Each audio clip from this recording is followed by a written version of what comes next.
Hello বন্ধুরা, দেখতে পাচ্ছ গাছের আমগুলো সব পেকে গেছে আর কেমন ধূপধাপ করে পড়ছে। কুড়োতে খুব মজা লাগে, যদিও আমার খেতে অত ভালো লাগে না, আমি খুব কম খাই, কিন্তু আমাদের বাড়ির সবাই আম খুব ভালোবাসে।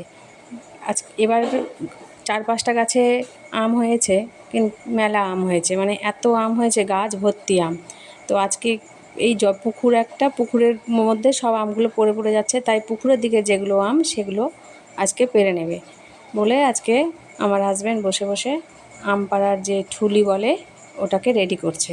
আর দেখতেই পাচ্ছ গাছে এবার গাছ ভর্তি আম হয়েছে, কত আম দেখো। আর এই যে এখানে বসে বসে ও আম পাড়ার জন্য ঠুলিটা রেডি করছে। তো আজকে কিছুটা আম পাড়া হবে। আর দেখতেই পাচ্ছ, আর মানে একটা গাছে 4 ভাগের 1 ভাগ মাত্র আম পাড়া হয়েছে, 4 ভাগের 1 ভাগ। এখনও 4-5টা গাছ এরকম আছে। তো কত আম, মানে কে খাবে এত আম, সেটাই ভাবছি। আমাদের বাড়ির লোকরা এত আম ভালোবাসে।